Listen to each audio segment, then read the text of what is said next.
I heard y'all were looking for me. Here I am, Stephen A. Smith Show. You see the name. Let's go.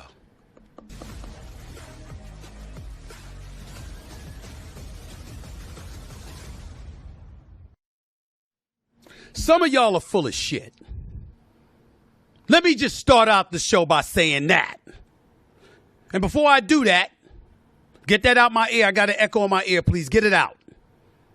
Before I go any further, let me give an official thanks to our official studio sponsor, FanDuel Sportsbook. FanDuel is the official sports betting company of the Stephen A. Smith Show.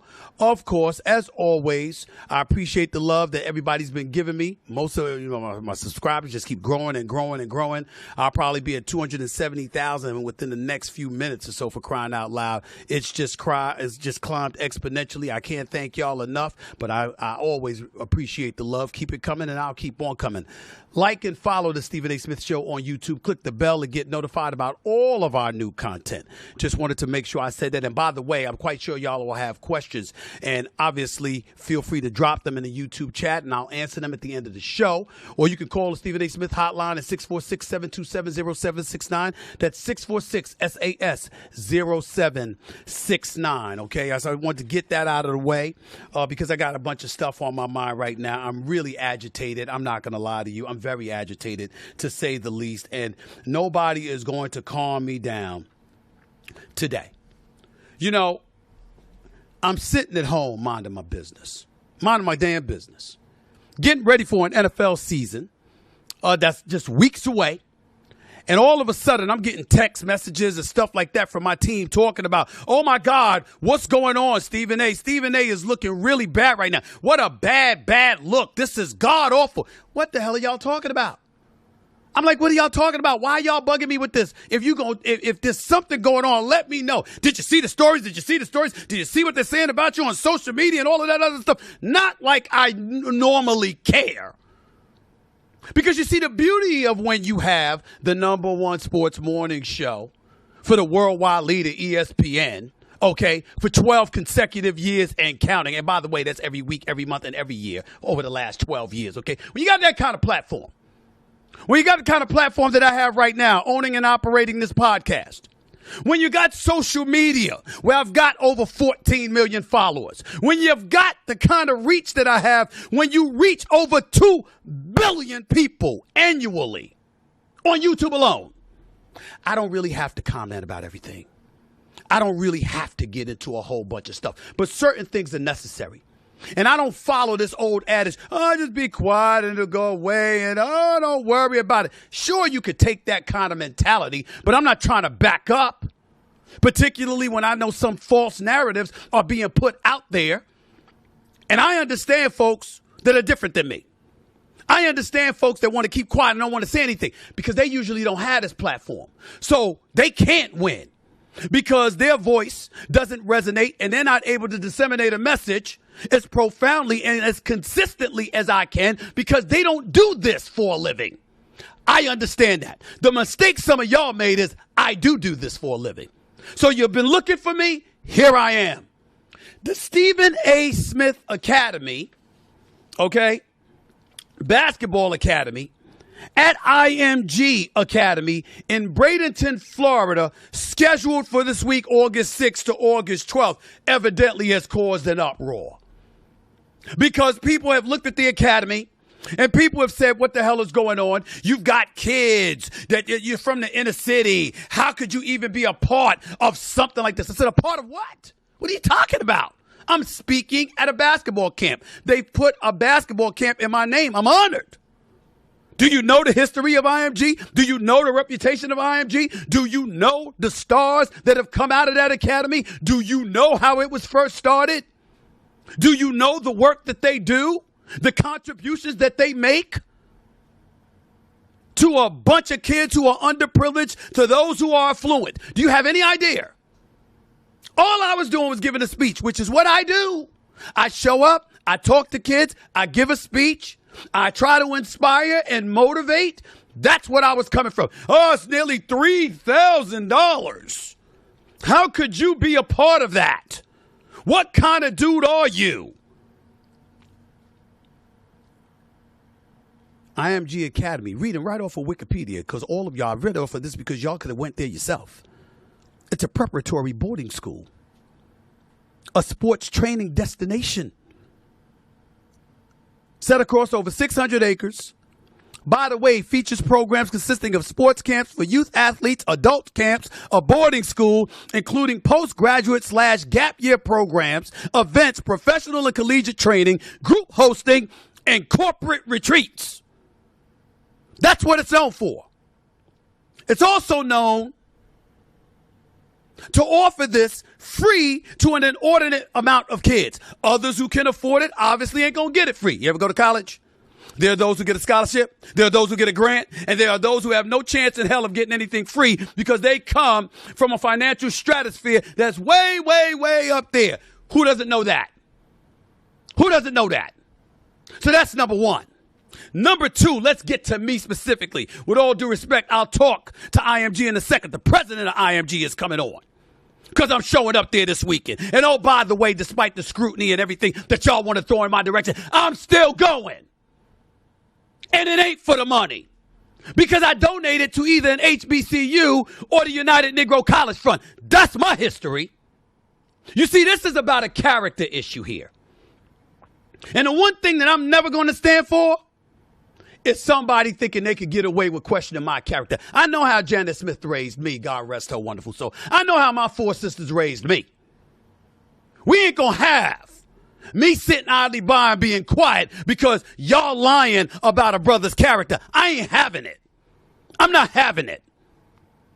I'm going to repeat myself again. I'm not taking a dime. Any money that I get, when I give speeches to corporate 500 companies and hedge funds and universities that have 7-figure budgets for speeches and they pay everybody else, sure. For something for the kids, I've never done that. Never. And I'll get into all of that for a second because the first thing I want to say to some of you idiots, not all, not most, but some of y'all some damn idiots. I mean, y'all give new definition to fools. Just ignorant asses. Fact of the matter is, I'm not going to call you a fool because I think you're ignorant ass on purpose. You do it on purpose. And I know my team is going, oh, Stephen A., calm down. Stephen, bump that. Hell no.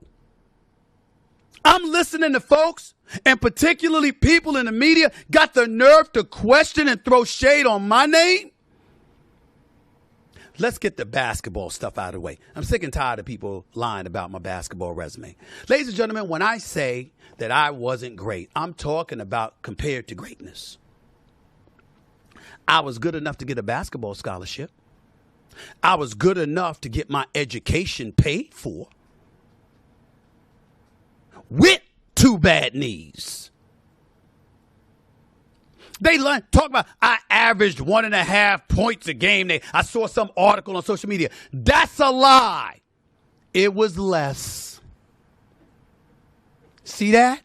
You didn't know I was going to say that, did you? It was less than that. It's a lie. How about 0? Because I never played. Because I cracked my kneecap in half. I got operated on at Wake Forest University in Winston-Salem, North Carolina. My mama was by my bedside. My sisters came to see me. They said I'd never walk straight again. My bone cracked in half. My first year at Winston-Salem State. I still have those knee pains to this very day. Still. In the knee that still has a 6-inch screw in it that I never took out. And in the left knee, because I spent years overcompensating for the pain in the right knee. You didn't know that, did you? Did you? You want to sit up there and think, I just ride the bench. I couldn't play. Ask people who played against me whether or not I could play. But if you hurt, and that's life. So let's get the basketball stuff out of the way. Let's get the how could you do this to people in terms of taking money. Do you have any idea who the hell you're talking to? My name is Stephen A. Smith.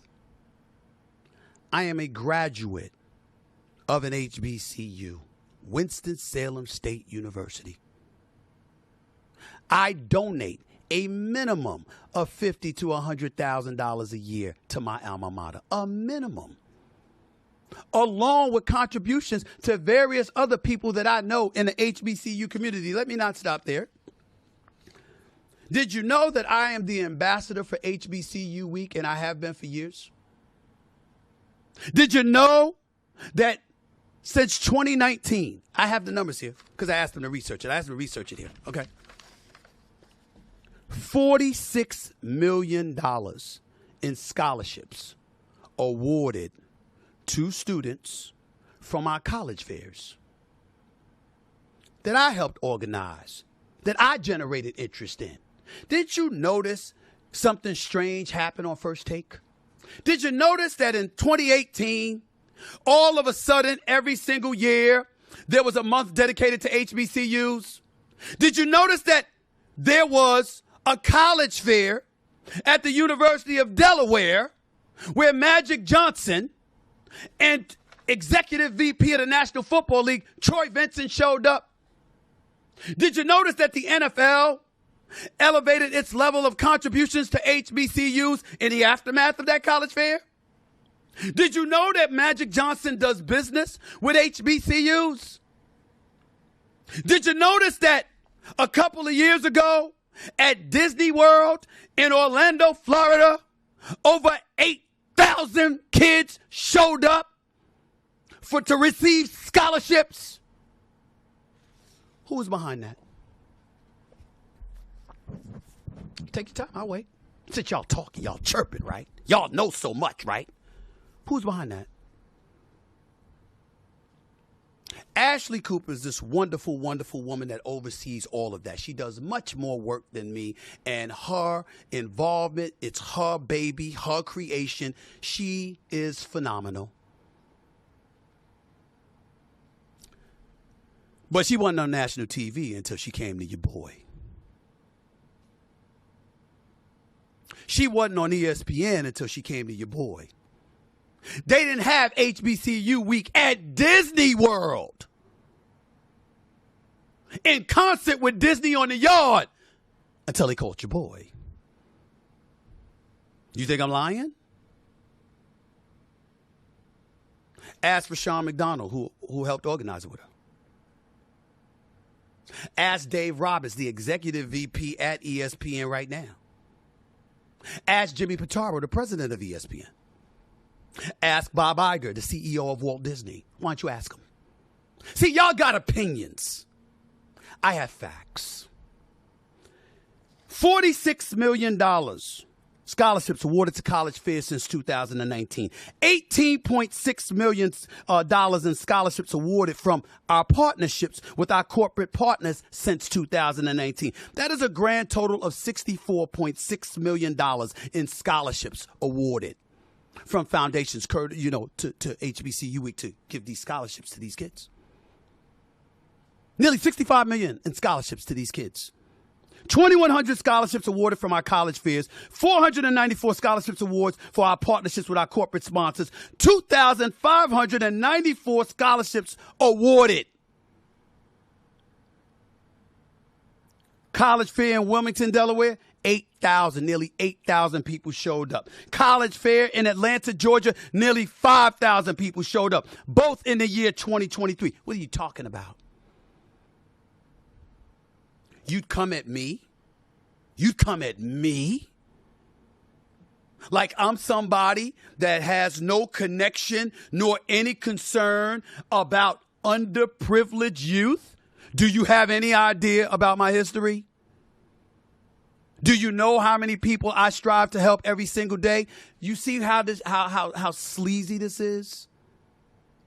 Even when my book, Straight Shooter, Memoir, Second Chances, and First Takes, a New York Times bestseller for 9 weeks, both audio and print, when I went to Boys and Girls High School, when I went to my alma mater, Thomas Edison High School, when I went to Tottenville High School in Staten Island, New York, I gave those books away for free.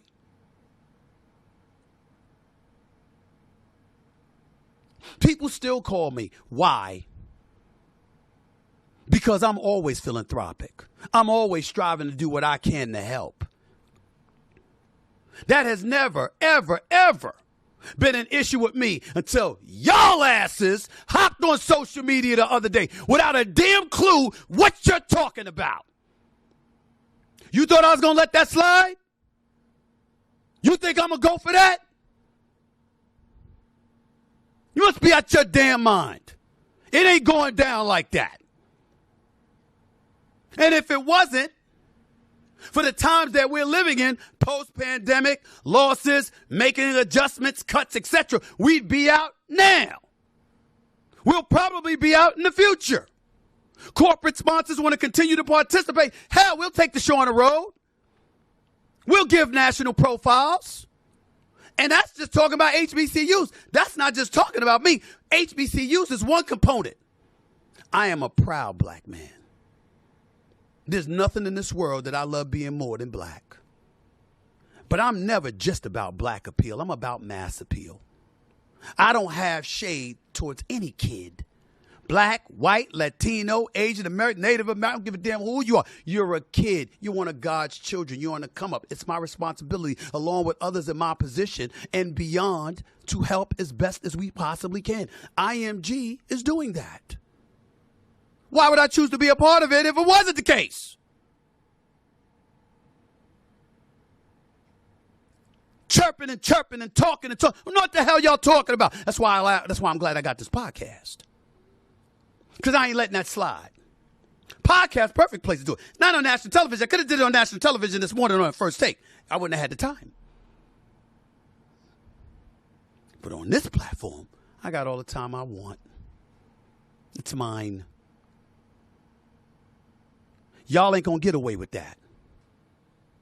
My mama didn't raise me to be any other way. I believe in giving. I believe in giving back. And to the ignorant fools out there that want to look at basketball and say he never played pro sports. I mean, what the hell could he tell these kids? How dumb can you be? An athlete can talk to them about playing. He can talk to them, or she can talk to them about the trials and tribulations and the sacrifices one must make. But the reality of the situation is none of them are on the air 2 hours a day every weekday, 10 hours a week, 450 hours a year, minimum. Minimum. And I got bad news for y'all, because I know there's quite a few of y'all out there that just, you're sickened over my success. I understand. I know it makes you sick. Be sick away. It happens. I worked for everything I had. Ain't nobody give me anything. I had to scratch and claw my way to where I am today. Everything that I had was earned. Nothing was given. So when you're talking to youngsters on the come up, what kind of message are you trying to send? You don't pay attention to what's going on in the sports world today? You think I'm going there to IMG this weekend to talk to these kids about bouncing a basketball? Did it ever occur to you that I'm using myself to highlight what awaits them? The scrutiny, the inquisition, the investigation, the probing, the standards set. That's what the organizations do. I have volunteered out of my own free time and money to the National Football League, to the National Basketball Association, to colleges, to speak to aspiring athletes or organizations and their players about what lurks down the pike. Adrian Peterson, child abuse because he spanked his kid and corporal punishment. Ray Rice putting his hands on his then fiance, now his wife. Drugs, alcohol, lawlessness. The list goes on and on. Who you think telling these kids? Go ahead and go to the strip club. Go ahead and get high, get drunk, and think they ain't watching. They watching everything. You think the athletes are the only ones who need to tell them that? You don't think they need to hear about from somebody like me? Who's on the air every day talking about them? Talking about what owners, what presidents, what GMs, what coaches, what scouts, what evaluators, what player personnel directors, what team managers, what team equipment managers, assistant coaches, players, teammates. You don't think that somebody like me who's been covering sports for 30 years, you don't think that there's a message, a productive, constructive message that I can elocute and articulate? You don't think that's possible? Why they fill the seats at Temple University when I came to speak there? How about Kentucky? How about Florida? How about Temple? How about Cincinnati? How about Syracuse? The list goes on and on and on. I've been giving speeches for years. Years. Nick Saban flew me in to speak at Alabama. Dabo Swinney asked me to come down, albeit to apologize for picking against him, but he wanted me to talk to his football team at Clemson. I get offers all the time. I'm just in studio so damn much, I don't have the time. There isn't a month that goes by that I don't get a multitude of requests to come speak. Ask Nick Saban at Alabama. Ask the mouth of the South, Paul Feinbaum, and what he heard about my speeches. The kind of message that I disseminate to young minds on the come up, even if they're on the collegiate level, just to hopefully guard yourself against the minefields and the pitfalls and the obstacles that'll stand in your way. So my response to the critics, particularly those in this industry that would dare bring into question, what would I have to do? What would I have to do with having my own academy and speaking at IMG? My point is, why the hell ain't you doing it?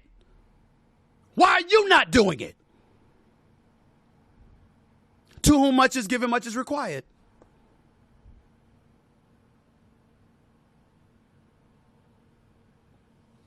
If you've been blessed and fortunate enough to be elevated to a stratosphere where you are a voice and you can disseminate a message that reaches the masses and you have people's ear, why not use it? Isn't that what this is supposed to be about? Making fun, talking about it. First of all, it's real easy to talk about me now that I'm 55 years old, okay? And I might play ball once every 4 years. You ain't talk about me when I was younger, whereas I couldn't go against any of these professional athletes, but it didn't mean I wouldn't whip your butt. We ain't talk about that. You don't grow up playing in the streets of New York City. West 4th Street, 135th in Harlem, Staten Island, Rutgers Park, Queens O'Connell Park, Jamaica Park, Hollis. You don't grow up balling and you have no idea how to ball. You don't get a full ride on a scholarship where you can't play at all. So what? I wasn't good enough to be professional or whatever. I was good enough to manufacture my knowledge of the sport into what I have today. I can make a legitimate argument right now. Take the top 15 players out of the National Basketball Association. Take the top 10 players out of the National Football League, and none of them are more popular than me. It's what I've done. Ain't here to toot my own horn. I'm here to tell you, don't think you're going to get away with disrespecting me. I wasn't given a damn thing. I've earned everything I have, and I always aim to give back. I'm honored that IMG Academy asked me to come down there and speak. I'm honored that they named a week-long basketball camp after my name. What they're doing is pointing out that I have something to do with having a positive impact on the sport of basketball. Did you know that Michael Wilbon for the Washington Post, that now is a star on PTI for the last 21 years, that is my colleague on NBA Countdown on ESPN? Did you know that Mike Wilbon just a couple of years ago was inducted into the Hall of Fame? I ain't never seen him play NBA. I ain't never seen him play college. He's a Hall of Famer because his contribution to the sport is unquestionable. Mad Dog Russo's a radio host. He's in the Hall of Fame, Radio Hall of Fame. So is Mike Greenberg, Mike Golick. There's a host of individuals in this business who are Hall of Famers because of their contribution and their impact to the sport. Suddenly, y'all ignorant and y'all don't know that? This is what pisses me off, because I know you know better. I know you know better. And just as an aside, I want to pull this something up because it annoys me, and I think that at some point in time, it all needs to stop.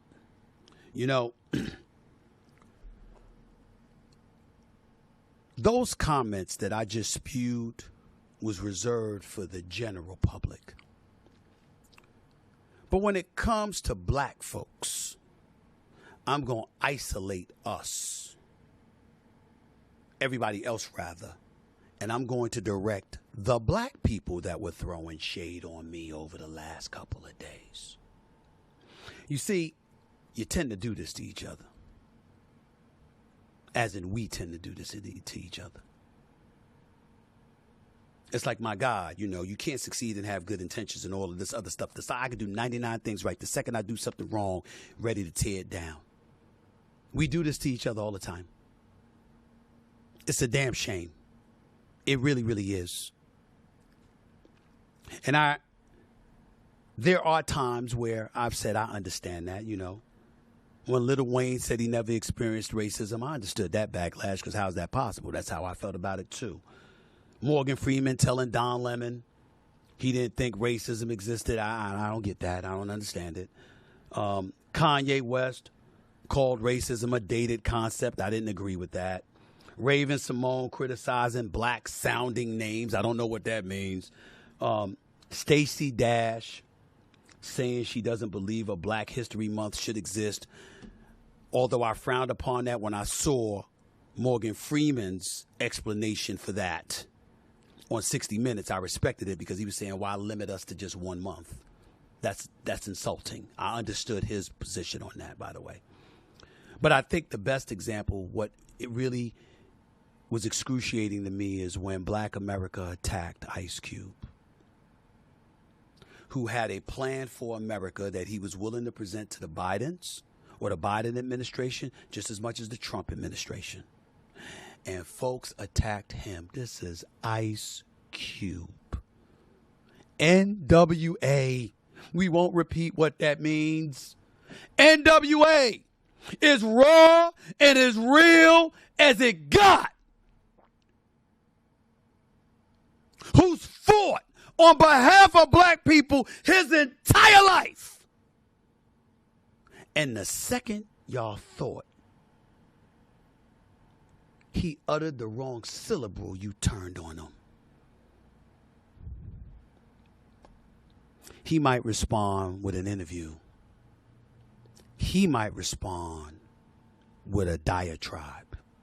He might respond by making a movie. He doesn't have a platform that enables him to hit back against a daily, a weekly, a monthly, or annual onslaught like I do. I ain't backing up from nobody. Y'all must be out y'all damn minds coming at me like that. Don't do it again. Because y'all ain't the only ones that got something to say, in case you haven't noticed. You are listening live to the Stephen A. Smith Show, right here on YouTube, coming at you every Monday, Wednesday, and Friday at 4 p.m. Eastern Standard Time, 1 p.m. Pacific. I got a lot more stuff to get into. I got to get into Kyrie, Irving, and some of the things he had to say about Russell Westbrook. I got a response to that. I got to talk about that. I got to talk about Lizzo, because she's in the news for the wrong reasons. I got to talk about a boxing match that absolutely positively should not be happening between a man versus a woman. I'm going to say it. And, of course, Taylor Swift, the great Taylor Swift, has made news as well. Stick around. You'll find out what I'm talking about in a minute. You're listening live to the Stephen A. Smith Show. Up next, the president of the IMG Academy, where I'm going this weekend. He's here next. His name is Tim Pernetti. Don't touch that dial. Take your first swing at betting MLB on FanDuel and get 10 times your first bet amount in bonus bets, up to $200. That's right. Just bet $20 and you'll land $200 in bonus bets, win or lose. Talk about a great way to get into baseball, which, by the way, is more exciting than ever. Choose a team to win with a simple money line wager or get a little more adventurous, like betting on a certain player who you think is going to be the first home run. That is how you get into every at-bat in the game, ladies and gentlemen. Trust me, I see what sports fans are doing. Betting on baseball is all the rage right now. All on an app that's safe, secure, and super easy to use. Plus, when you win, you can get paid instantly. There's no better place to bet on MLB than FanDuel, America's #1 sportsbook. So, sign up today and visit FanDuel.com/SAS to get up to $200 in bonus bets. That's FanDuel.com/SAS.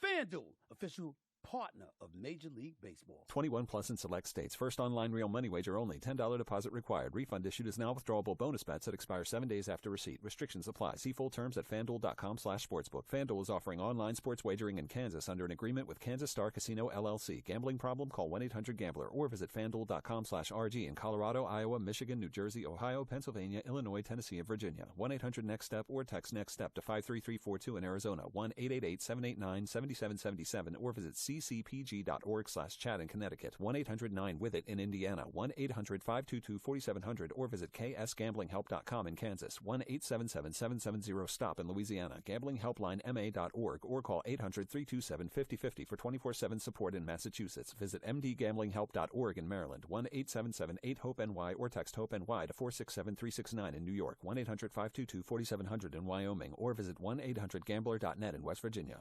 Welcome back to Stephen A. Smith Show right here on YouTube, where I come at you every Monday, Wednesday, and Friday, 4 p.m. Eastern Standard Time, 1 p.m. Pacific.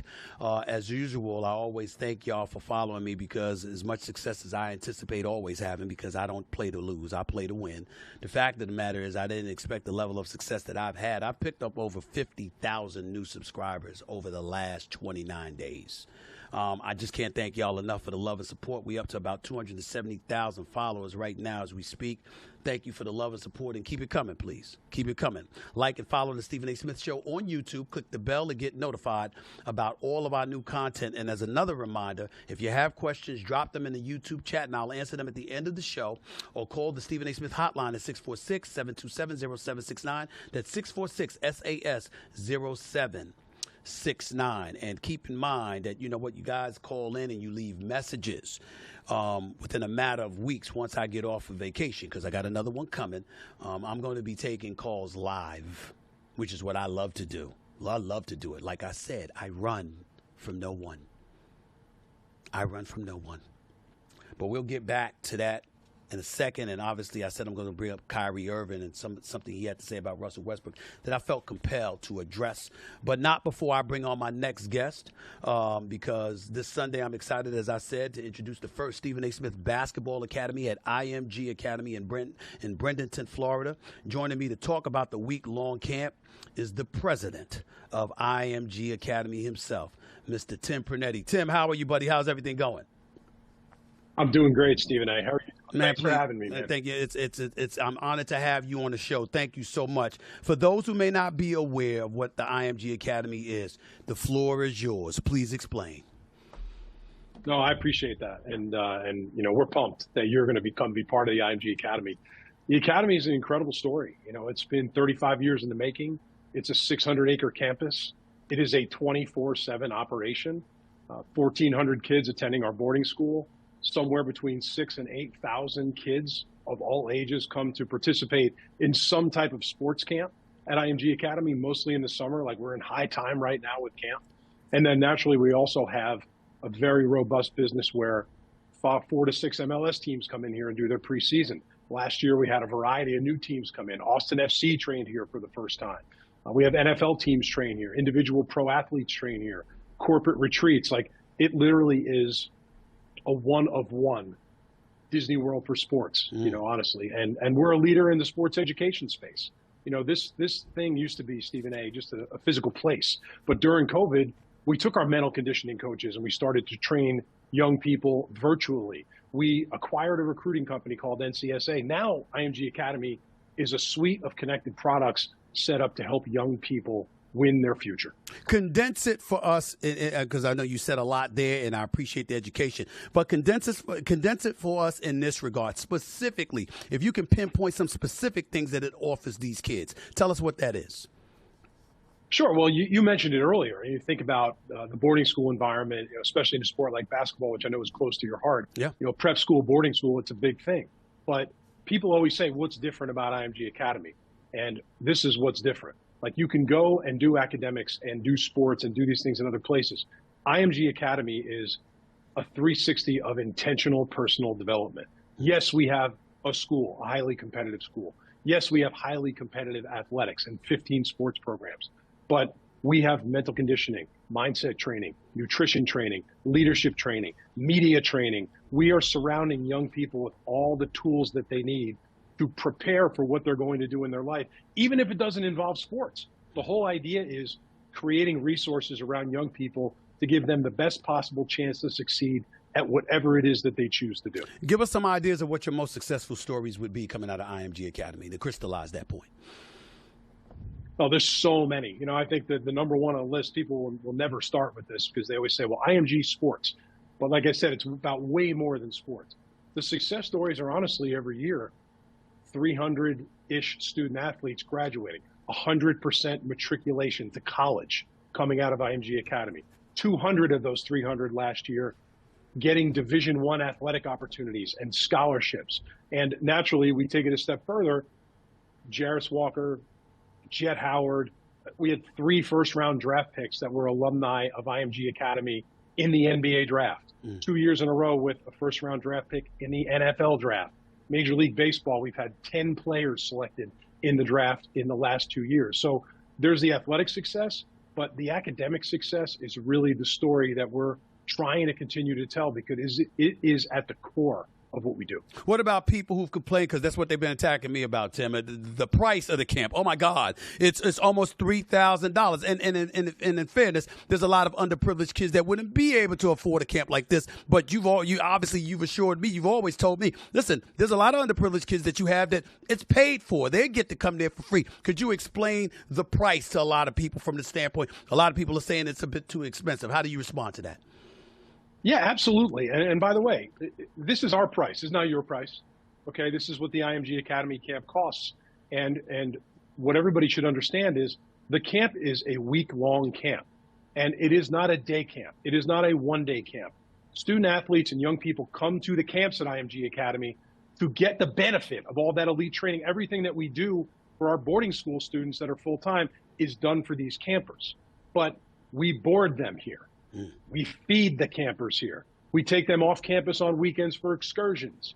We have 24/7 security and campus safety here. We have staff living in the dorms with the student athletes. There are 1,200 people working at IMG Academy. And this is a place that once we open the gates, you don't turn it off. It's a 365, 24/7 operation. And there is a cost to doing that business. But in exchange, we're providing something, an experience that cannot be met anywhere else. And by the way, the first time, remember when you and I first talked about this? I said, Stephen A., it'd be great if you came. Like, let's talk about what you'll say to kids. Yeah. And what you said to me was, this is an opportunity to talk about life, the road ahead, where the pitfalls are, learnings. Like, you didn't even say basketball in that conversation. So that, I think, is the great benefit of you.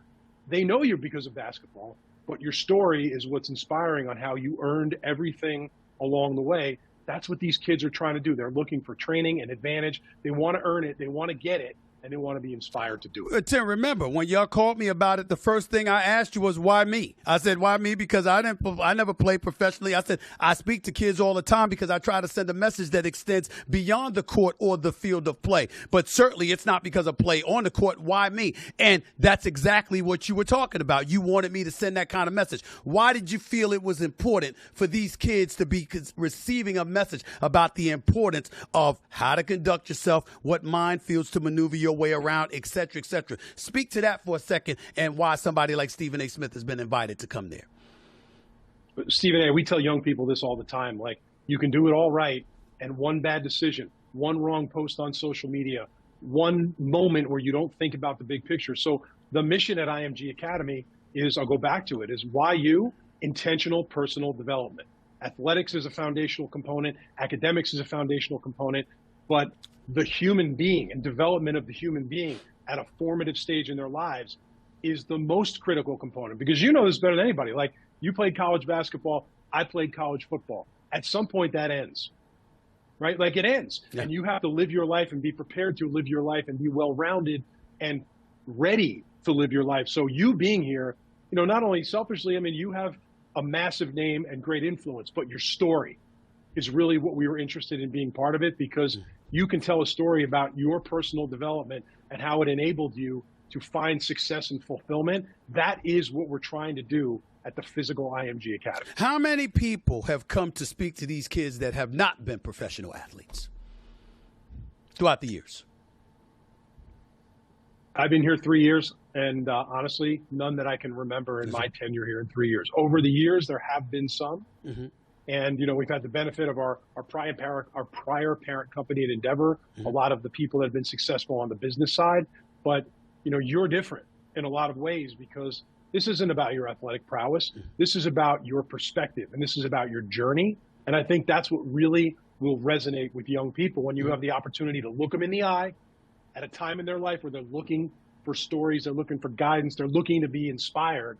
Like, we're pumped up that you're coming to do this. We really are. Oh, I'm coming. And I'm looking forward to it. I don't give a damn what these people say, because to me, it's so important for kids to hear these messages, because it's too much stuff that's going on in the real world, particularly in the world of professional sports. And you've got to help these kids maneuver their way through that terrain. And if you're not talking to them, and you're not putting a red light sign, and you're not alerting them to the potential pitfalls, then they're doomed to fail. We're supposed to be doing this. And obviously, IMG is one of the best people in the world to do that. Right now, as an academy, people look at you and it appears as if you stand alone above the crowd. Do you guys view yourself that way? Do you view yourself as one of many? What's the mindset of the IMG Academy at this particular day and age, the year 2023?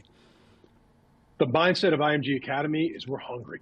Like, we are just hungry all the time. And I think when you establish something like IMG Academy, which, by the way, has been the result of work of so many people over the years that have been part of it, I'm just one of them.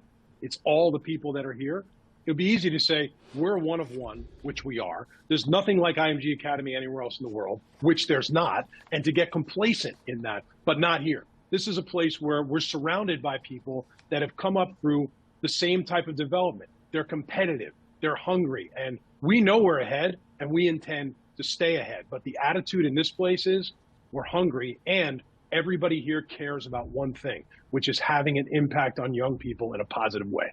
That's why I'm looking forward to coming. That is Mr. Tim Pernetti, president of IMG Academy. Honored and privileged to have you on the show, buddy. Thank you so much, and I look forward to seeing you this weekend. I'll be there. Thanks, Stephen A. We're looking forward to it as well. Thanks a lot, buddy. Take care. One and only Tim Pernetti, president for IMG Academy, right here on the Stephen A. Smith Show. There you have it. Say what you want. You see, opinions. I'm giving you facts, I'm giving you context, and I'm giving you access to people. Everybody ain't talking to him every day, so you heard it from the horse's mouth. That's the situation right there. Deal with it.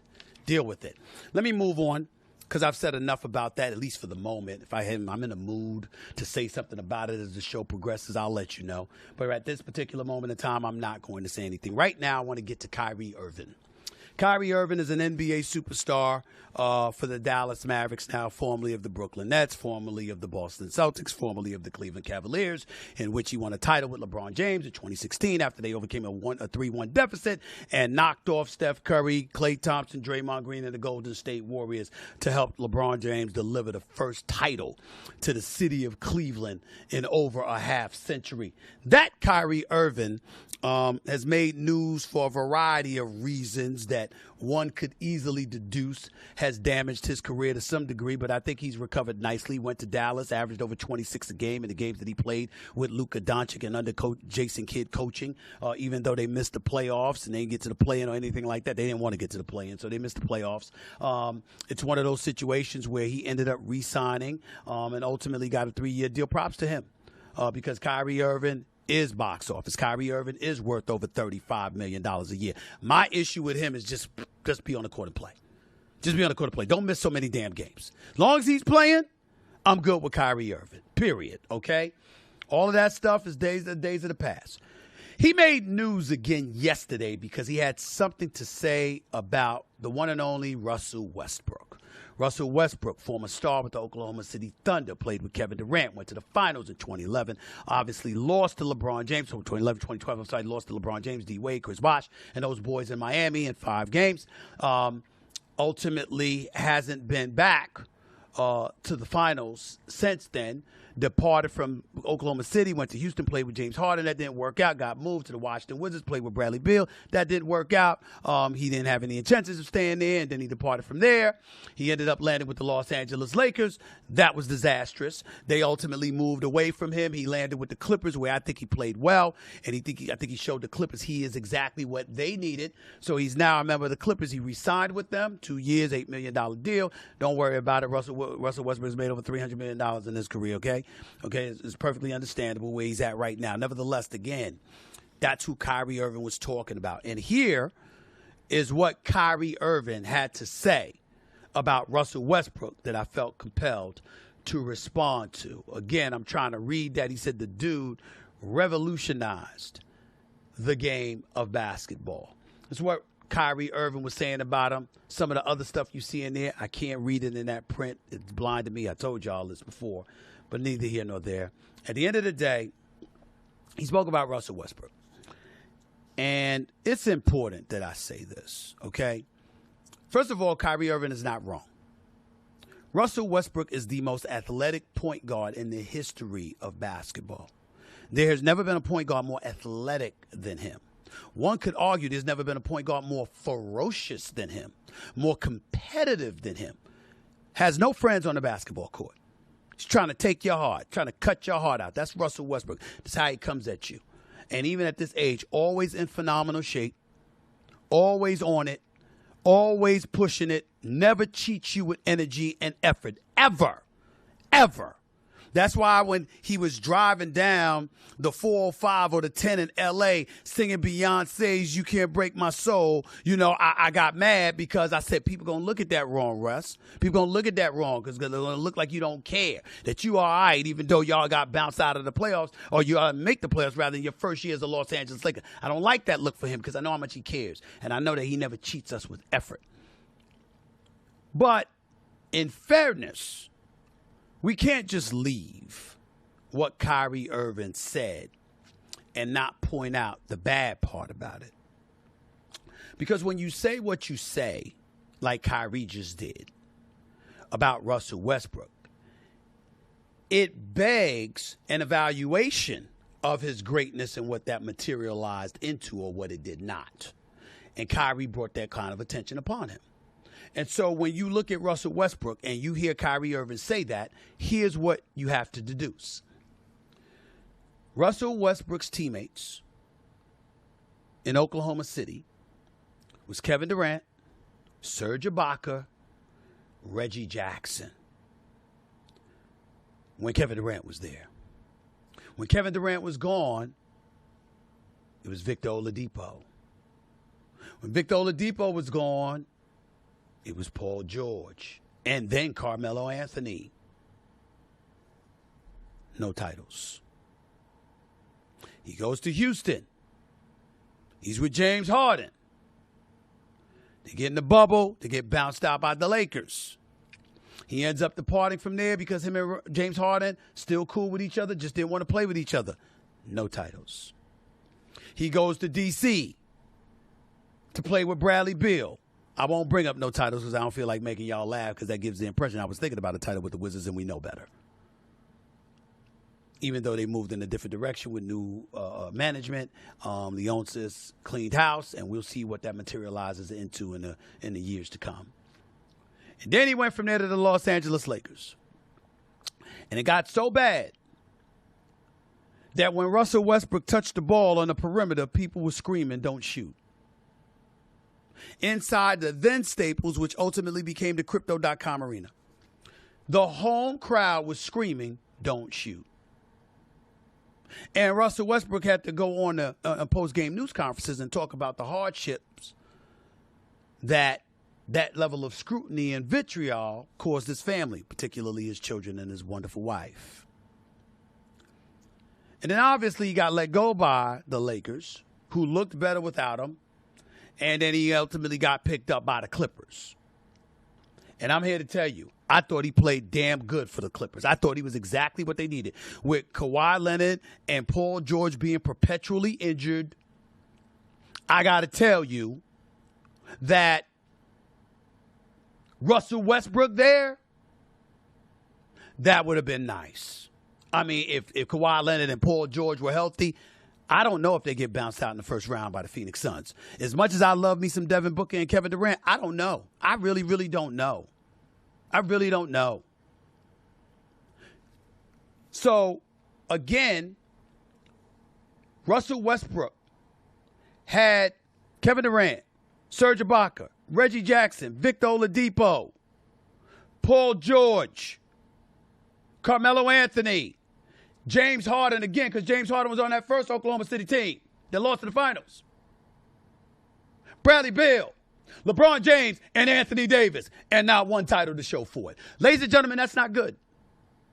To be as electrifying as Russell Westbrook can be, to have superstars and future Hall of Famers as your teammates, and to play this long and I have one single NBA championship to show for it, that is not good. That is not good. As great as he's been. Walking triple-double, league MVP, ultra-competitive, most athletic point guard in NBA history, respected universally. You don't have a ring after having those teammates. That is not good. Damn it, that's not good. Here's what is good about Russell Westbrook. Ladies and gentlemen, we don't give this man enough respect, love, and deference for his philanthropy. Russell Westbrook is a businessman. I'm telling you, you go to certain parts of L.A., he got dealerships all over the damn place. It's ridiculous. This brother's a businessman. He also has a foundation that partnered with the L.A. Promised Fund. It's called the Why Not Foundation. Focuses on education and investments in finance and other areas that are intended to aid underserved communities. That's important because when you saw the riots taking place in the streets of America in the aftermath of the George Floyd killing, one of the players you saw in the midst of that crowd that grabbed the microphone, told everybody to raise their fist up, put your fist up, and talk to that crowd and brought calm and sensibility to the equation was Russell Westbrook. He's a real one. He's a real one. He looks mean all the time. He don't play no mess. He don't take no crap from nobody. Nobody. He don't talk to me. He's respectful. But it ain't like we vibe and converse and all of that. I don't give a damn. I love the brother. I don't give a damn how he feels about me. I don't know how he feels about me. I don't care. I love him. Just like I love LeBron. Just like I love Steph. And I love all of these brothers who contribute to underserved communities and make sure that that's the focal point of what they're striving to do. I love them for that. They represent us well, and they deserve all the credit. Now, from a basketball perspective, they want to get at me, get at me. Paul George, he's doing it. I spoke about Paul George last week. Y'all heard what I had to say last Friday from Vegas about him and his partner, Jackie Long. Okay, remember that. Well, I got news for y'all. They've invited me to their podcast. I'm coming on next week. And any player in the NBA that's boys with Paul George, that got something to say, that think I'm wrong about something or think they want to get at me to show you I ain't a fake one, they can show up to call Paul George. I'm coming. I'll be there. But that does not mean I don't have profound respect for them as men and what they bring to the game. Just because I dissect and highlight the highs and lows of what you do on your day job, I would never question you as a man. I appreciate y'all. Russell Westbrook is one of those people. And to be quite honest with you, so is Kyrie Irving. We may have had our differences. But the brother tries to do the right thing. He tries to make contributions. Look at his charitable works with the WNBA, with Palestine. with underprivileged folks throughout America. Look it up. Kyrie Irving is not a bad person. We might have had our differences. He annoyed the living hell out of me. I ain't apologize for anything. But I'll never tell you he was a bad person. He's a good dude. He really is. And so is Russell Westbrook. Regardless of how he may look, he's a good dude. But he doesn't have a ring. And when Kyrie Irving said what he said, it's going to make people think about the fact that he don't have a ring, despite all them damn teammates. Your calls, along with Lizzo, Taylor Swift, and maybe the most idiotic fighter in American history. What the hell am I talking about? I'll explain in a minute. All that in your calls up next, right here on the Stephen A. Smith Show. Back in a minute. Take your first swing at betting MLB on FanDuel and get 10 times your first bet amount in bonus bets, up to $200. That's right. Just bet $20 and you'll land $200 in bonus bets, win or lose. Talk about a great way to get into baseball, which, by the way, is more exciting than ever. Choose a team to win with a simple money line wager or get a little more adventurous, like betting on a certain player who you think is going to be the first home run. That is how you get into every at-bat in the game, ladies and gentlemen. Trust me, I see what sports fans are doing. Betting on baseball is all the rage right now.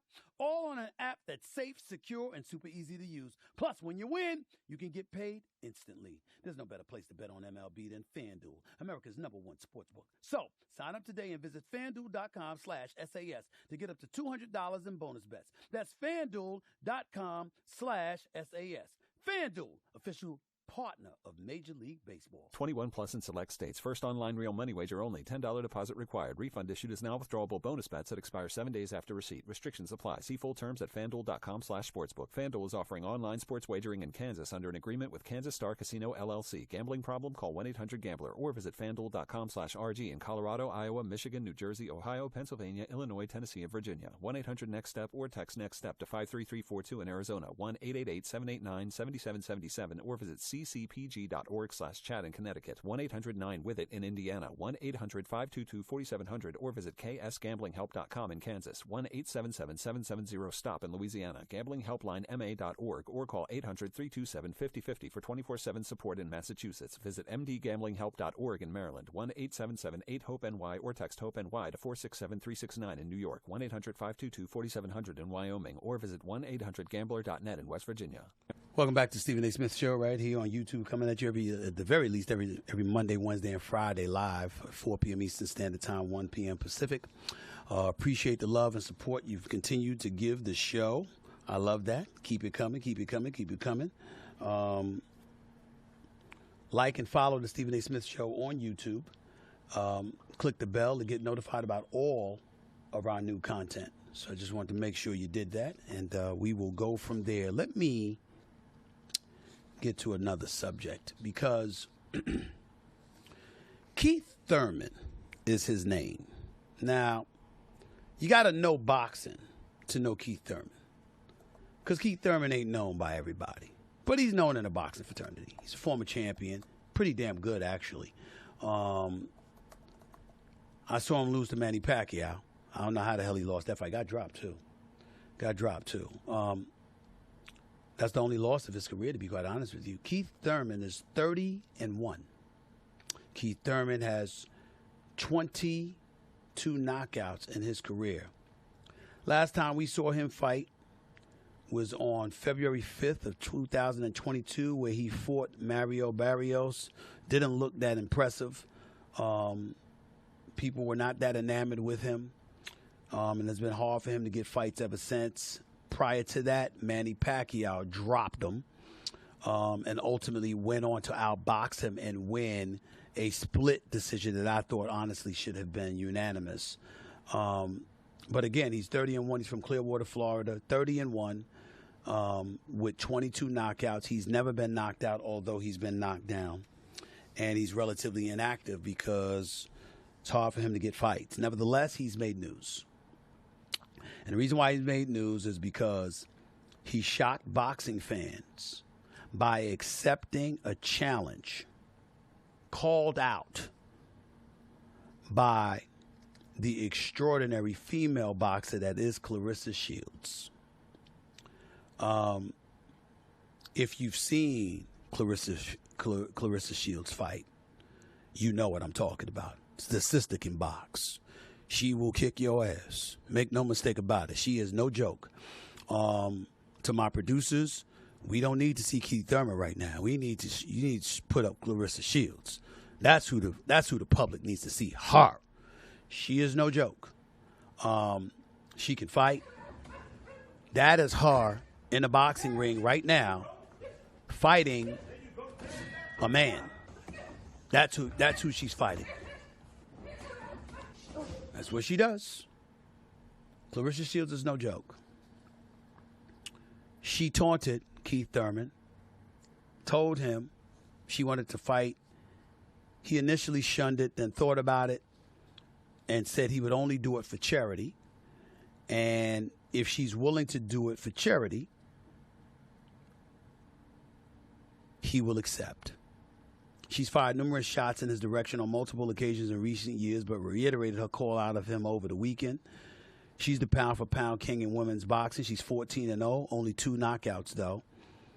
Thurman is a former unified welterweight champion who's only lost to Manny Pacquiao, as I told you. Shields tweeted, quote, "I'll fight Thurman at 154 pounds. So serious. All the respect in the world to him, too. I just think I can outbox him." Thurman told Sporting News, "I did not see it, but I've already got text messages all about it. Look, I can fight for any charity event. We can raise money and let you try to showcase your skills and talent." Thurman later said, "I would wear bigger gloves. I would let her wear smaller gloves. I would let her wear headgear, too. I don't really want to punch a girl in the face." I don't want to rain on Clarissa Shields' parade because I want her to get whatever she wants. I got a lot of respect for her.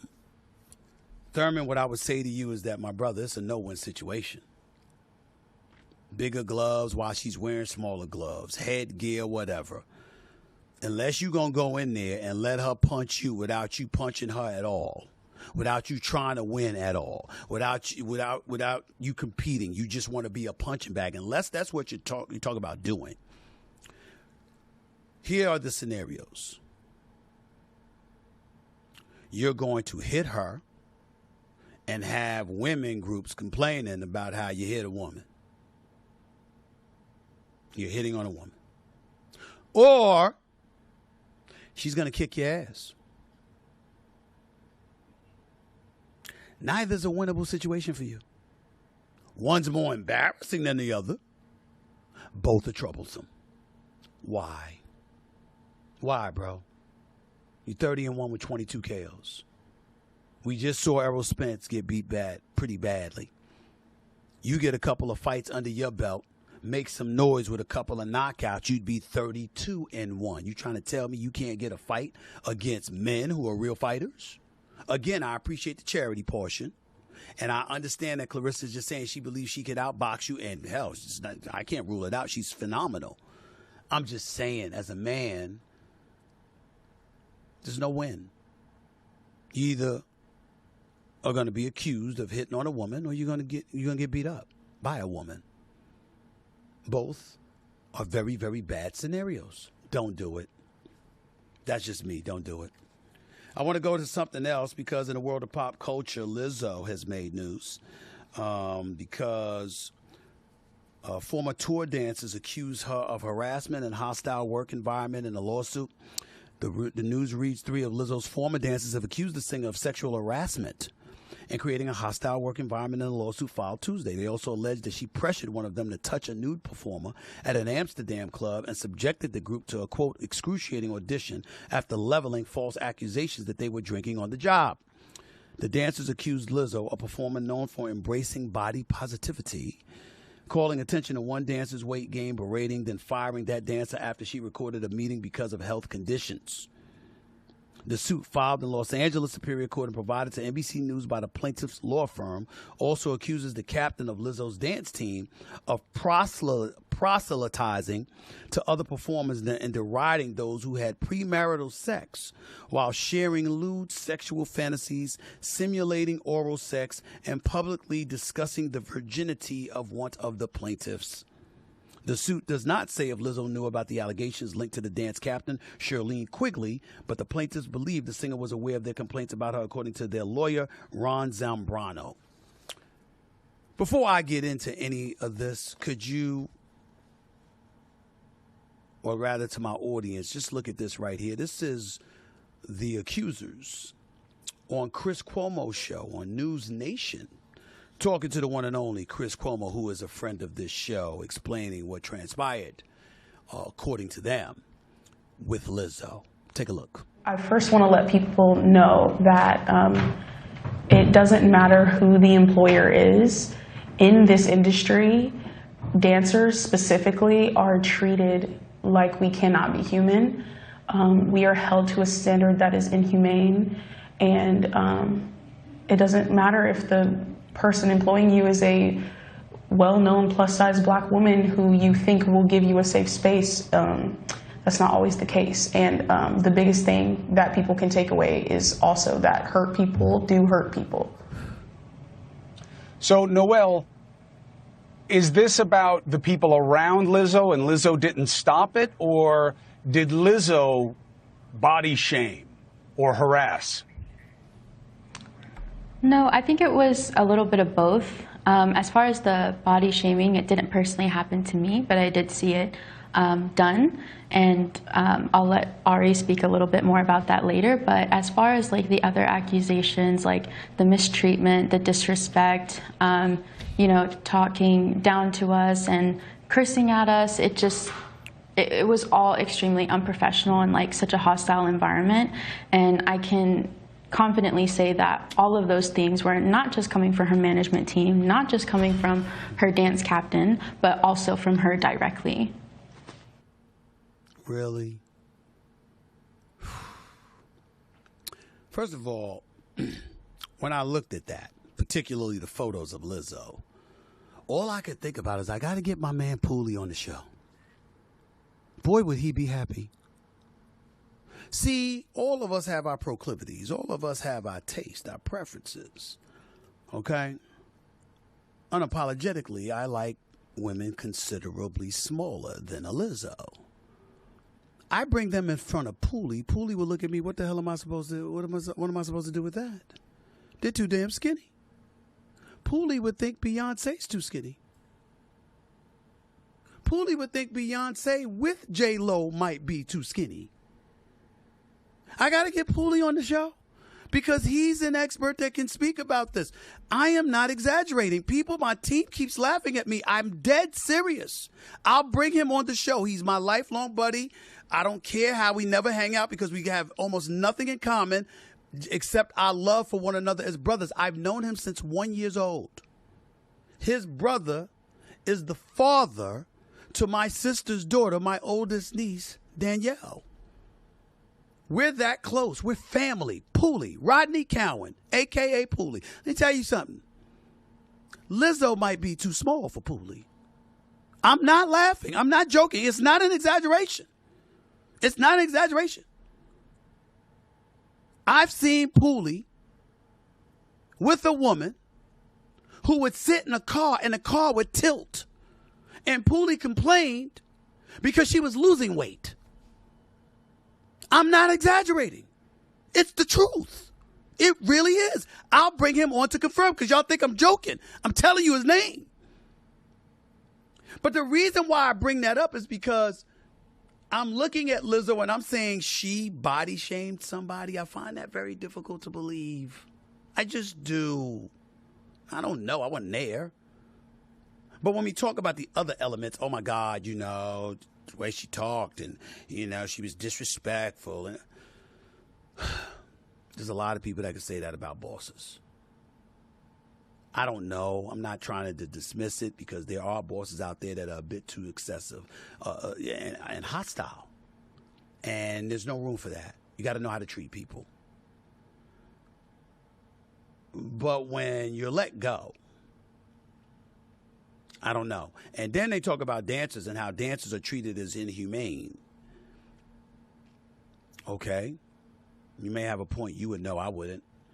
But what I will say this, being a dancer is very, very physically exerting. And you got to be in shape. And you got to be ready to roll. And you got to be on somebody else's clock, not yours, because you're the dancer, not the marquee. And sometimes it's hard for people to take. So there's more to this story, but, you know, Lizzo, of course, before I move on, Lizzo did issue a statement in defense of herself, and we have an obligation to show you what she said. These last few days have been gut-wrenchingly difficult and overwhelmingly disappointing. My work ethic, morals, and respectfulness have been questioned.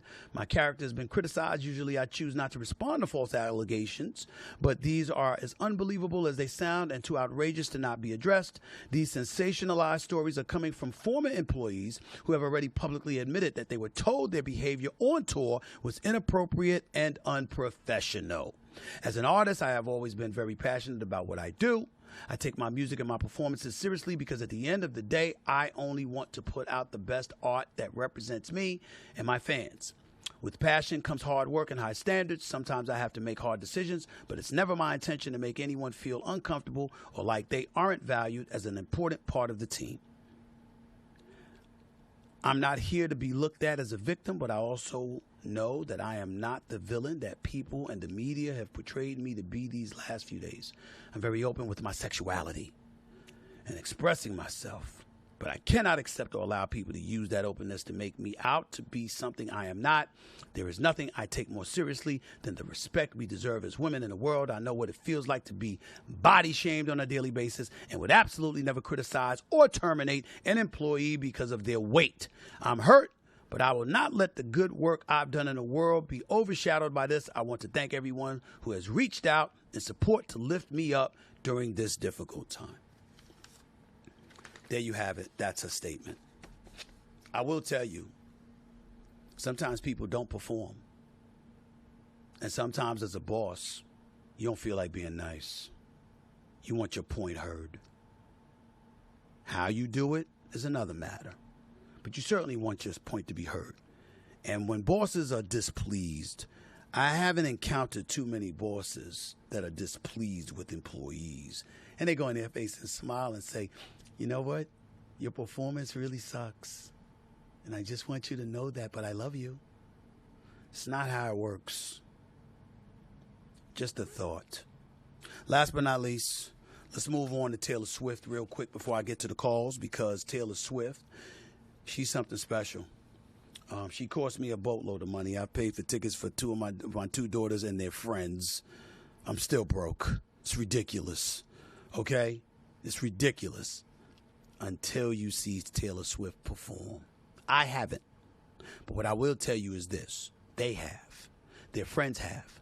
And throughout this country, I've city to city, Philly, New York, New Jersey, Detroit, Chicago, L.A., I haven't found one person that has complained about Taylor Swift concert. They said she performs for 3.5 hours without an intermission. And she's fantastic every time. Do you know they're reporting that when her concert concludes, she will have made over $1 billion? Do you know I'm here to tell you, based on the reaction from these kids, these fans, that she deserves every penny? When you perform and you uplift and you insatiate and satisfy people who pay to see your performance, when they give their money away and sit down for 3.5 to 4 hours to watch you perform, and then they come around and not only are complimentary of you, but they are willing to pay to see it again, that's a superstar. That is Taylor Swift. My hat's off to you, sister. You are spectacular. Make no mistake about it. By the way, she's performing at SoFi Stadium in Los Angeles, California, the home of the Los Angeles Rams and the Los Angeles Chargers, this coming Tuesday night, from what I'm told. And I don't know how many other nights, but definitely this Tuesday night. But I'm telling you, she's big time. She's big time. And then to top it off, not only is she big time, she also has a heart of gold. Years ago, Kobe Bryant saluted her by presenting an award to her for her incredible performances in Los Angeles. Well, the late, great Kobe Bryant, who passed away in 2020 courtesy of a helicopter crash, my buddy, my friend, I love him. I miss you every day, bro. His beautiful daughter, Brianna, was at the Taylor Swift concert. And naturally, Taylor Swift saw her. Look at this beautiful scene right here. This is Taylor Swift with one of the Swifties. That's what they call her fans. The daughter of Kobe Bryant. Giving her a hug. She gave her a hug and put her 22-inch hat. And Rihanna is a beautiful, beautiful thing. Bianca, I'm sorry. Man. Just has me think about Kobe for a second. To the calls we go. 646-727-0769 and 646-SAS-0769. Who you got? Hi, Stephen A. Smith. This is Desmond from Inglewood. Just want to ask you a quick question. What would you consider the best boxing matchup for the end of this year? Would it be Bud Crawford versus Ennis, or would it be Usyk versus either Fury or Joshua? Let me know. None of the heavyweights, because I think Tyson Fury's in a class by himself as a boxer. By the way, he's fighting soon against former heavyweight champion of the UFC, Francis Ngannou. I wish him luck. He's being trained by Mike Tyson. Francis Ngannou hits anybody, he can put him to sleep, no doubt about it. But I think in the case of Tyson Fury, who's going to outweigh him by about 20 pounds, and obviously is a superior boxer, it's hard for me to pick against Tyson Fury in that regard. I would tell you the fight would be Crawford versus Jaron Ennis. I definitely think that would be the case, comparing those two. But personally speaking, I would like to see Crawford versus Charlo. The smaller Charlo, Jamal Charlo. Or is it Jamel? Who's the smaller one? Jamel Charlo, right? 35-1-1. Shouldn't have got that loss to Tony Harrison. I thought he was robbed there. And Charlo is a big-time friend of Errol Spence Jr. They're so tight. The Charlo twins are so tight with Errol Spence. They would never fight each other. And when Terrence Crawford dropped Errol Spence and had him in trouble, remember, he walked over to the opposite side of the ring and turned to Charlo. It was like, you're next. My producer's a bit hesitant to show that kind of stuff because he kept swearing up and down Errol Spence was going to beat Crawford. I tried to tell him that Crawford was going to do it, but I didn't know he would whip his ass like that. I didn't know that. Let me stop cussing. I'm sorry. I got ladies in the room. I didn't mean to do that. I'm sorry. Whip his butt, okay? By the way, getting back to Taylor Swift for a quick second as an aside, do you know she also gave her staff bonuses, some as much as $100,000? Not all bosses are bad. I fluctuate, admittedly so. Next caller. Hey, yo, what's up, Steve? What's up? This your boy. Hurry up. Who is that? From the City of Angels. He's got 5 seconds. I got one question, Steven. Got 5 seconds. 4. I'm only 32 years old, 3, man, and I got to use the 2, honey pack. 1. If you know what the honey pack is. Get rid of them. See, ladies and gentlemen, let me tell you something. This is my show. It's not yours. First of all, bro, you sound high. You sound zooted. You sound out your damn mind. I don't like that. I don't like people calling up to my show inebriated, not having their full faculties in order. Secondly, you get to your points quick. The audience is looking to hear from me. They ain't looking to hear from you. Don't take a year and a day to ask your questions. You know the number. Call back and make your questions quick. Get to the damn point. That's how I roll on this show. We ain't doing that. All right? Next caller. Hey, Stephen A. This is Justin from L.A. I'm just calling in to ask, how come Kobe doesn't get talked enough when it comes to the GOAT debates? I just feel like he should get mentioned because he's the closest thing to Michael Jordan, in my opinion. Thank you.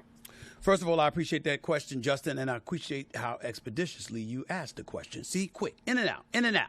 Ask the question, made a quick point, out in 20 seconds. That's how you make a call to the Stephen A. Smith Show. We ain't going to tolerate no damn soliloquies and dissertations. Ain't happening. To Justin's question about Kobe Bryant and why Kobe Bryant doesn't get consideration as the greatest of all time, you said it yourself, because he's number 2 to Michael Jordan.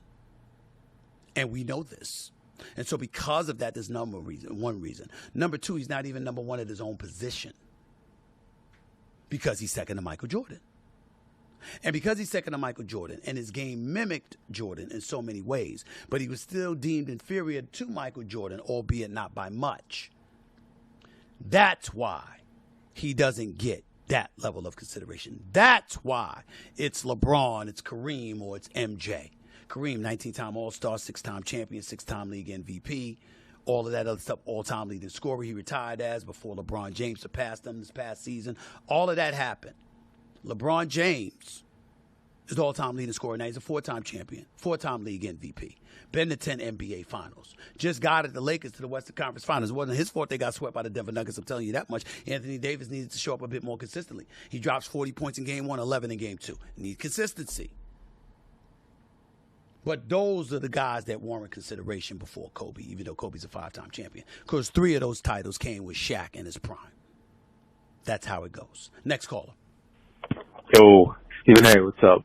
It's Leon from New Jersey. Want to give you a call and figure out your thoughts on Caribbean women. What you think of them, Guyanese, Trinity, Jamaican, St. Lucian, those kind of women. Love to hear your thoughts. Thank you. Well, first of all, I know you like Latinas. So you know what I'm saying? Yes, I do. Latinas are fabulous. I can't deny it. I'll never deny that. But as it pertains to the West Indian women, because I have West Indian man, from the St. Thomas Virgin Islands, families from St. Thomas, St. Croix, and Antigua. A lot of black men love Jamaican women. Puerto Ricans get a lot of love. They're considered the islands, too. It's only about a half-hour, 45-minute flight from St. Thomas. Okay, so you got to remember that. St. Croix is not bad. St. Thomas is not bad. But I would tell you, probably St. Lucia, probably Jamaica. That's usually, when you're thinking about West Indian women, you usually think about those 2 places. Okay? Aruba and other places are places you go. But when you talk about West Indian women or close to the West Indies, you're thinking about Bahamas, you're thinking about Jamaica, you're thinking about St. Lucia. I'm just telling you how people think about it. Me, I don't go by none of that. I see what I see, no matter where you're from. That's all I'll say about that. Because my girl is listening, I don't get in trouble. Anyway, next call. Hey, Stephen A. Smith. This is Omar Abdallah from Chicago, Illinois. Yep. I just want to know who you got winning the Super Bowl this year. I haven't decided yet, but I mean, I would tell you I'm leaning towards the Philadelphia Eagles. Hey, Stephen A. Smith. I'm leaning towards the Philadelphia Eagles because for me, when I think about the Eagles, it's like, Jalen Hurts was playing. He was an MVP candidate throughout the season, and he gave Patrick Mahomes a run for his money. There was a couple of mistakes, but the bottom line is he showed out, and I think the Eagles got a squad. I know Dallas got a squad too, but I think the Eagles got a squad. And so because of that squad, I'm going to tell you, I think the Eagles have unfinished business. And I think that they're going to show up and show out. Kansas City's going to have something to say about it. Everybody in the AFC is going to have something to say about it. Look at the AFC. It's loaded. You got the Chargers, you got the Chiefs, you got Jacksonville, you got Baltimore and Cincinnati, you got Miami, the Jets, and Buffalo. And that's not taking into account Cleveland with Deshaun Watson, who's got something to prove. They did give him $230 million guarantee. You got to show up. Okay? Sean Payton's in Denver now. Let's see what Russell Wilson is going to do. Okay? Josh McDaniels got Jimmy Garoppolo in Vegas. I'm never counting out Pittsburgh with Mike Tomlin, who doesn't have losing records. And I think Pickett's going to be better this year. And Pickens and Deontay Johnson can ball. And Fryer moved to still your tight end. I mean, and Najee Harris still your running back. And that defense, as long as T.J. Watt is healthy, hell, who knows? But we shall see. Last caller, what's up? What's up, Steven? This Walt out of Vegas. What would you do if your in-laws offered you a job? What would you do? If my in-laws offered me a job, that's a tough one as a man. I would tell you it depends on your commitment to the relationship you have with your spouse who is their child. If you are in love, focused, dedicated, totally committed, and you have a wonderful relationship with your wife and her parents, that's different. If it's shaky, I would tell you, don't take that job. Because the second y'all break up, you done. Now, for me personally, I'm a man. And so I don't want to be that close to any situation, no matter how good the relationship is. It's just something about taking a job from an in-law that it makes me nervous. I want to be on my own. I want to stand on my own. I don't want them determining my income. Especially when their priority is their child, who is my woman. That means they're doing it for her, not for me. I damn near feel emasculated if I took that job. But I understand what your point is. It depends on your opportunities, and it depends on the relationship that you have with your woman.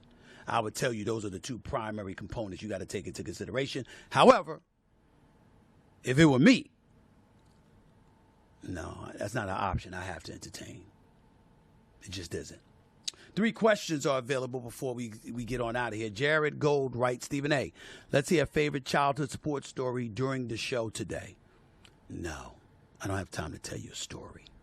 What the hell are you, a child? You lay in the bed, you need me to read you a bedtime story and give you a hot milk or something? No, I'm not giving you a story, okay? Come up with a better question than that next time. Bud Budenzer writes, we need White Men Can't Jump 2 with Snipes and Harrelson. If Snipes does not do it, get Stephen A. on. No, too old for that. Even though I think I have a better basketball game than Wesley Snipes. Much better, by the way.